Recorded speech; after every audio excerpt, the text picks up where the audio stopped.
आजकल हर कोई forex trading के बारे में बात कर रहा है, लेकिन आखिर क्या है फॉरेक्स ट्रेडिंग? आखिर क्यों 90 to 95% लोग इसमें अपना कैपिटल बैलेंस लॉस कर देता है एंड 5 to 10% प्रॉफिटेबल रह जाता है? क्यों हर बढ़ते दिन के साथ रिटेल ट्रेडर की पार्टिसिपेशन ज्यादा हो रही है फॉरेक्स एंड क्रिप्टो मार्केट में? नाउ द क्वेश्चन इज, क्या हम डॉलर मिलियनियर बन सकते हैं फॉरेक्स एंड क्रिप्टो मार्केट से? So the answer is yes, if you learn it properly and become an independent trader. And this is my mission to make you an independent trader. Before get into the topic, let me introduce you Forex Trading Crash Course, which has been launched by me to take you from beginner level to the pro level. The first topic of Forex Trading Crash Course is what is Forex? Introduction to the Forex. The word Forex stand for Foreign Exchange Market, जहां पर currencies को trade किए जाते हैं। Forex market दुनिया का largest financial market है, जहां पर daily round about 6 to 7 trillion dollars trade किए जाते हैं।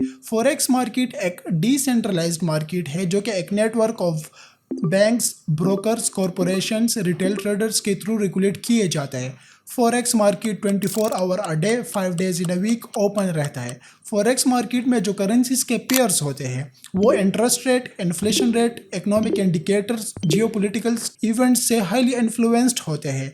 और इन फैक्टर्स की वजह से मार्केट में जो करेंसीज के पेयर्स होते हैं उन पेयर्स के जो एक्सचेंज रेट्स होते हैं वो काफ़ी अप्स एंड डाउन उनमें देखने को मिलता है। अब क्वेश्चन यह है कि करेंसी पेयर्स क्या होते हैं? करेंसी पेयर्स में मौजूद बेस करेंसी कौन सा होता है एंड कोड करेंसी कौन सा होता है? Major, minor and exotic pairs कौन से होते हैं और इनको जानना क्यों ज़रूरी है? देखो, फॉरेक्स मार्केट में करेंसीज को पेयर में ट्रेड किए जाते हैं। For example euro USD, GBP JPY। Here it's mean कि यूरो को ख़रीदने के लिए आप लोगों को USD पे करना होगा और GBP को ख़रीदने के लिए आप लोगों को JPY पे करने होंगे। करेंसी पेयर्स में जो फर्स्ट करेंसी होता है वो बेस करेंसी होता है और करेंसी पेयर में जो सेकंड करेंसी होता है वो कोड करेंसी होता है। हमेशा बेस करेंसी को बाय करने के लिए हम लोग जो है कोड करेंसी पे करते हैं। Now the question is, what is major pair, minor pair and exotic pair? Major pairs वो पेयर्स होते हैं जिनमें US डॉलर इन्वॉल्व्ड होते हैं। मेजर पेयर कौन कौन से हो सकते हैं? Euro USD, USD JPY, GBP USD, USD CHF, AUD USD, USD CAD and ZD USD. These are major pairs because these pairs involved US dollars. Minor pairs वो होते हैं जिनमें US डॉलर इन्वॉल्व ना हो बट मेजर करेंसीज इन्वॉल्व्ड हो। For example euro GBP, euro JPY, GBP JPY। Exotic pairs वो currencies होते हैं जिनमें एक मेजर करेंसी होता है एंड एक करेंसी जो अंडर डेवलपिंग कंट्री हो। तो इसके एग्जांपल कौन कौन से हो सकते हैं? USD TRY, USD ZAR, USD SGD. These are the examples of exotic pairs. Sometime question arises in the mind, who control the forex market and from where it has been controlled? देखो, like stocks जो कि एक centralized market होता है and stock exchange से control and regulate किया जाता है। But the case with forex market is totally different, जो कि एक decentralized market होता है एंड एक नेटवर्क ऑफ पार्टिसिपेंट्स के थ्रू रेगुलेट किया जाता है and those participants includes corporations, central banks, commercial banks, retail traders, hedge funds, governments. Being a forex trader कुछ फैक्टर्स ऐसे हैं जो ना चाहते हुए भी आप लोगों को सीखना होगा and what if you learn those factors which will help you for holding your profitable positions for several days and weeks. अब वो फैक्टर्स कौन कौन से हो सकते हैं? The first factor is interest rate, the second factor is economic data which further include GDP growth, inflation rate, unemployment rate, and trade balance. The third factor is geopolitical events, and the fourth factor is market sentiments and speculations. अब मैं आप लोगों को समझाता हूँ, market में जो currency pairs होते हैं उन करेंसी पेयर्स का जो एक्सचेंज रेट्स होते हैं वो एक्सचेंज रेट्स कैसे इन फैक्टर्स से इन्फ्लुएंस होकर इंक्रीज एंड डिक्रीज होते हैं। So the first factor is interest rate. Central bank interest rate को कंट्रोल करते हैं। जब भी central bank of any country interest rate को इंक्रीज करते हैं तो फॉरेन इन्वेस्टर्स अट्रैक्ट होते हैं toward that currency of according country, जिसकी वजह से उस कंट्री की करेंसी स्ट्रॉन्ग हो जाती है। एंड अगर सेंट्रल बैंक इंटरेस्ट रेट को डिक्रीज करता है तो फॉरेन इन्वेस्टर्स अट्रैक्ट नहीं होते, जिसकी वजह से उस कंट्री की करेंसी की वैल्यू वीक हो जाती है। इन शॉर्ट, अगर इंटरेस्ट रेट इंक्रीज होगा तो करेंसी की वैल्यू इंक्रीज होगी, अगर इंटरेस्ट रेट डिक्रीज होगा तो करेंसी की वैल्यू भी डिक्रीज होगी। The second factor is economic data, which includes GDP growth. What is GDP growth? GDP stand for gross domestic product. Gross mean total, domestic mean within the political boundary, product mean goods and services that produced within the political boundary in a year. तो एक साल के अंदर जितने भी goods and services produce होते हैं एक कंट्री के अंदर, एक पॉलिटिकल बाउंड्री के अंदर एक साल में, उन गुड्स एंड सर्विसेज को क्या बोला जाता है? जीडीपी ग्रोथ बोला जाता है। अगर जीडीपी हर साल ऊपर जा रही है किसी भी कंट्री का, तो it's mean goods and services ज़्यादा प्रोड्यूस हो रही है उस कंट्री में पर ईयर। इट्स मीन उनका जो इकोनॉमी है वो अच्छी जा रही है, उनकी जो करेंसी की वैल्यू होगी वो भी हर साल ऊपर जाती होगी। एंड अपोजिट टू इट, अगर किसी कंट्री का जीडीपी डिक्रीज हो रहा है, इट्स मीन उस कंट्री में goods and services come produce हो रही है पर ईयर, जिसकी वजह से उनकी इकोनॉमी कमज़ोर होती जा रही है, उनकी करेंसी की वैल्यू वीक होगी। तो इन शॉर्ट, अगर जीडीपी हर साल ऊपर जाएगी तो करेंसी की वैल्यू भी स्ट्रॉन्ग होगी। अगर जीडीपी हर साल नीचे की तरफ जाएगी, इट्स मीन उनकी इकोनॉमी कमज़ोर है और उनकी करेंसी की वैल्यू भी वीक होगी। Inflation rate is the second part of economic data. किसी भी कंट्री का इन्फ्लेशन रेट जब कम होता है तो उस कंट्री में परचेजिंग पावर ज़्यादा होता है, वहाँ पर बिजनेस ज़्यादा होता है, जिसकी वजह से उस कंट्री का करेंसी वैल्यू स्ट्रॉन्ग होती है। अगर उस कंट्री में इन्फ्लेशन रेट ज़्यादा हो जाता है तो वहाँ पर परचेजिंग पावर कम हो जाता है, अनस्टेबल हो जाता है, जिसकी वजह से बिजनेस कम होता है एंड यूँ ही उस कंट्री की करेंसी की वैल्यू वीक हो जाती है।